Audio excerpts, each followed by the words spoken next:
Abdul Muttalib যখন জমজম কূপ আবিষ্কার করেছিলেন, তখন অনেকে এসে কূপ ঘেরাও করে পানির দাবি করেছিল।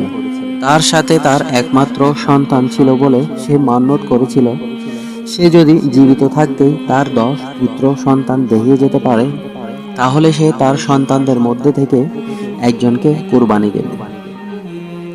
আল্লাহ তার আশা পূরণ করেছিলেন। সে জীবিত থাকতেই 10টি পুত্র সন্তানের জনক হতে পেরেছিল। আবার কোনো কোনো ঐতিহাসিক বলেন তার সন্তান ছিল 12 জন। সন্তানদের মধ্যে সবাই পরিণত বয়সে পদার্পণ করলে সে তার মান্যতের কথা সমস্ত সন্তানদেরকে ডেকে বলেছিল। সন্তানরা পিতাকে বলেছিল, আল্লাহর কাছে আপনি যে মান্যত করেছেন তা আদায় করুন। ছেলেদের সম্মতি জেনে নিয়ে সে তাদেরকে সাথে করে কাবার উপস্থিত হয়েছিল। কাবার পূজারীকে মুত্তালিব তার সন্তানদের সবার নামে লটারি দিতে বলেছিল। লটারিতে বারবার নবীজির পিতা আব্দুল্লাহর নাম উঠতে থাকে। সন্তানদের মধ্যে আব্দুল্লাহ ছিল সবচেয়ে সুদর্শন, নানা ধরনের সদ্গুণের অধিকারী এবং উৎকৃষ্ট চরিত্রের অধিকারী। মুত্তালিব তাকে সবচেয়ে বেশি ভালোবাসতেন। আল ওয়াকিদির বর্ণনা মতে সে সময়ে আব্দুল্লাহর বোন সেখানে উপস্থিত ছিল। সে তার ভাইয়ের জন্য কান্নায় ভেঙে পড়েছিল। সে বোন পরামর্শ দিয়েছিল আব্দুল্লাহর বদলে 10টি উট লটারিতে দেওয়া হোক। কিন্তু তবুও আব্দুল্লাহর নামই উঠতে থাকে। তারপর মুত্তালিব ছেলের পরিবর্তে 20টি উট মান্যত করল। তবুও আব্দুল্লাহর নামই লটারিতে উঠল। এভাবে মুত্তালিব ক্রমশ উটের সংখ্যা 10টি করে বৃদ্ধি করে সন্তান ও উটের নামে লটারি করতে শুরু করল। 100 উট যখন পূর্ণ হলো, তখন আব্দুল্লাহর পরিবর্তে উটের নাম উঠল। আব্দুল্লাহ প্রাণে রক্ষা পেলেন আর তার বদলে 100 উট মুত্তালিব কুরবানি দিল। কোন বয়সে আব্দুল্লাহর বিয়ে হয়েছিল তা নিয়ে ঐতিহাসিকদের মধ্যে কিছুটা মতানৈক্য বিরাজমান ছিল।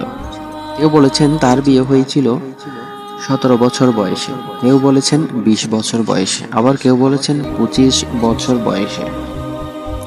100 উটের বিনিময়ে আব্দুল্লাহর প্রাণ রক্ষা পাবার পর থেকেই মুত্তালিব ছেলের বিয়ের ব্যাপারে পাত্রীর খোঁজে ছিল।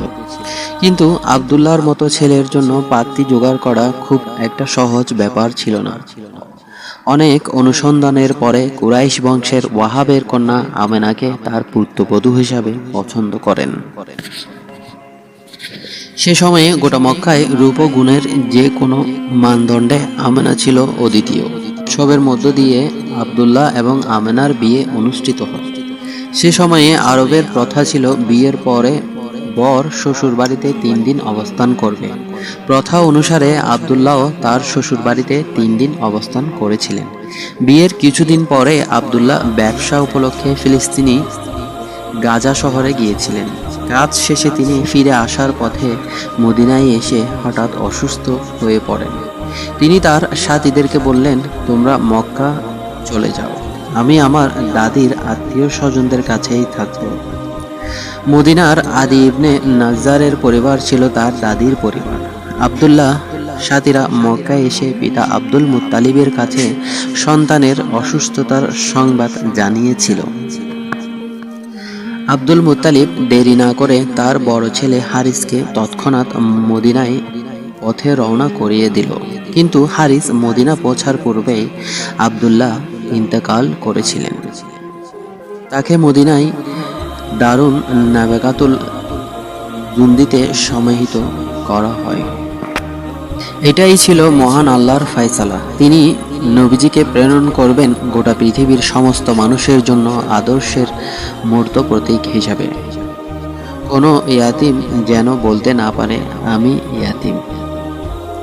আমার যন্ত্রণা নবীজি বুঝবেন না।